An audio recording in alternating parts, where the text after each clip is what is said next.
Hi army, welcome to my channel. आज मैं एक Vmin sad fan fiction explain करने वाली हूँ जो विमेन बेस्ड फैन फिक्शन होने वाला है एंड एक फ्रेंडशिप स्टोरी है। तो चलिए शुरू करते हैं। कहानी के शुरू में हम देखते हैं भी जिमिन के ग्रेव के ऊपर बैठ के रो रहा था और कह रहा था, जिमिन तुमने अपना प्रॉमिस पूरा नहीं किया। तुमने मुझसे प्रॉमिस किया था कि तुम कभी भी मुझे छोड़ के नहीं जाओगे, पर तुमने अपना प्रॉमिस तोड़ दिया जिमिन।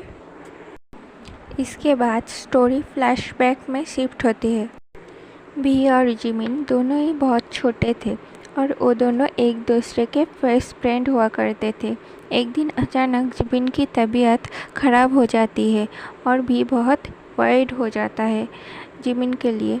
और इसी दौरान भी और जिमिन ने एक दूसरे से प्रॉमिस किया था कि वो दोनों अभी कभी भी अपने अलग नहीं होंगे। अब उसके 15 साल बाद भी और जिमिन अभी यूनिवर्सिटी में पढ़ते हैं। वो लोग अभी भी एक दूसरे के सोलमेट हैं। वो लोग के दोस्ती के बारे में अभी भी सब बात करते हैं। भी और जिमिन दोनों ही पढ़ाई में अच्छे हैं और कुछ दिनों बाद ही उन दोनों का एग्ज़ाम था। वो दोनों अपनी पेरेंट्स से दूर सियोल सिटी में रहते हैं। एक दिन कॉलेज के बाद जिमिन भी को कुछ बिना बताए कहीं पे चला जाता है। भी जब जिमिन को इस बारे में पूछता है, जिमिन इस बात को इग्नोर करता है और दूसरी बात करने लगता है। भी इस बात को जाने देता है। इसके कुछ दिनों बाद ही कॉलेज में एक ट्रांसफर स्टूडेंट की एंट्री होती है। कुछ लड़के जंगकुक को परेशान कर रहा होता है और तभी वहाँ पर जिमिन आके जंगकुक को बचाता है। जिमिन जंगकुक से कहता है, तुम्हें तो कॉलेज में पहले नहीं देखा है। तुम क्या न्यू स्टूडेंट हो? जंगकुक कहता है, हाँ मैं एक ट्रांसफ़र स्टूडेंट हूँ और आज ही मेरा फर्स्ट डे है। जिमिन भी और जंगकुक एक ही क्लास में पढ़ता है और देखते देखते वो तीनों बहुत अच्छे फ्रेंड बन जाते हैं। वो तीनों एक साथ ही पढ़ाई करते हैं और कभी कभी घूमने भी जाते हैं। एक दिन वो लोग एक पार्क में घूमने जाते हैं। तीनों बहुत एंजॉय कर रहे थे। रात बहुत हो गई थी। उन तीनों को कोई गाड़ी नहीं मिल रहा था वापस आने के लिए। और तभी बहुत ज़ोर से बारिश पड़ने लगती है। वो तीनों पूरा भीग चुके थे। जैसे तैसे वो लोग घर पहुँचता है। बारिश के भीगने के वजह से जिमिन को बहुत ज़ोर का फीवर आ जाता है। भी पूरा रात ना सो के जिमिन का देखभाल करता है। नेक्स्ट डे जिमिन कॉलेज नहीं जाता। इसके कुछ दिनों बाद जिमिन भी और जंगकुक कैंटीन में बैठे हुए थे। जंगकुक जिमिन का बैग लाने के लिए क्लास में जाता है। जिमिन के बैग में एक फ़ाइल रखा था जो जंगकुक पढ़ता है और वो शॉक हो जाता है। बाहर आके वो नॉर्मल प्रिटेंड करता है। बाद में जिमिन जब ला था, जंगकुक तब जिमिन को फ़ाइल देता है एंड कहता है, ये क्या है जिमिन, तुमने इतनी बड़ी बात हम लोगों से छुपाई? क्या तुम हमारे कोई नहीं लगते? तुम्हें हार्ट डिजीज़ है और तुमने ये बात हमें लोगों को बताया तक नहीं।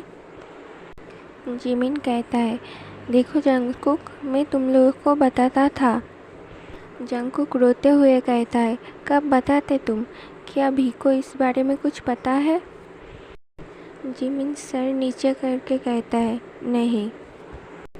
जंगकुक कहता है, जिमिन तुम क्या चाहते हो? तुम एक दिन मर जाओ और हम कुछ न कर पाए? जिमिन जंगकुक को हक करके कहता है, जंगकुक तुम इतना नेगेटिव क्यों सोचते हो? एक हार्ट डोनट मिलने के बाद मैं एकदम ठीक हो जाऊंगा और तुम ये बात भी को मत बताना। जंगकुक बोलता है, पर जिमिन बोलता है, पर कुछ नहीं जंगकुक, अब चलो। इसी तरह एग्ज़ाम के दिन आ जाता है और वो तीनों अपना एग्ज़ाम देता है। एग्ज़ाम के बाद एक दिन सडनली जिमिन का चेस्ट में बहुत पेन होने लगता है। वो लोग जिमिन को हॉस्पिटल में एडमिट करते हैं। डॉक्टर कहता है कि जिमिन की तबीयत फिर से ख़राब हो गई। ये डॉक्टर जिमिन की इतनी दिनों से चेकअप कर रहा था और ये जिमिन को बहुत अच्छे से जानते हैं। ये बात सुन के तो जिम भी शॉक हो जाता है एंड जंगकुक की तरफ देखता है। फिर जंगकुक भी को सब सच सच बता देता है एंड भी वहीं पर ही रोना स्टार्ट कर देता है। दूसरी तरफ डॉक्टर जिमिन को एडमिट कर लेता है। इसके 2 घंटे बाद जिमिन को होश आता है। भी अंदर आके जिमिन का हाथ पकड़ के रोने लगता है और कहता है, मैं तुम्हारा इतना ख़राब दोस्त हूँ कि तुमने मुझे बताया तक नहीं। जिमिन कहता है, तुम रो क्यों रहे हो? भी मैं ठीक हो जाऊँगा। भी कहता है, कैसे जिमिन, कैसे? डॉक्टर ने कहा है तुम्हें 2 दिनों के अंदर हार्ट डोनेट नहीं किया तो तुम नहीं बचोगे।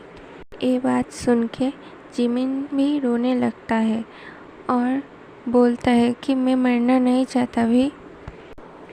भी जिमिन से कहता है कि तुम चिंता मत करो जिमिन, हमें हार्ट डोनेट मिल जाएगा। फिर डॉक्टर आके जिमिन को नींद का इंजेक्शन देता है और जिमिन वहीं पे सो जाता है। इस तरफ वी भी बहुत रोता है एंड जंगकुक भी को हक करके रोने लगता है। अब उसके 2 दिनों बाद जिमिन का मॉम, डैड भी और जंगकुक हॉस्पिटल में थे। डॉक्टर भी हाल छोड़ दिया था। जिमिन अपने लाइफ का आखिरी सांस गिन रहे थे और देखते देखते सबके आंखों के सामने जिमिन का मौत हो जाता है। अब प्रेजेंट में भी जिमिन के बेड के ऊपर बैठ के ये सब बोल ही रहा था कि तभी ज़ोर से हवा चलती है और भी को एहसास होता है। जिमिन कहता है उससे, मैं तुम्हारे साथ ही हूँ, तुम्हारे पास मैं कहीं नहीं गया। और इसी के साथ a Vmin sad fan fiction यहीं पर एंड हो जाता है। Thank you for watching guys, love you, bye bye.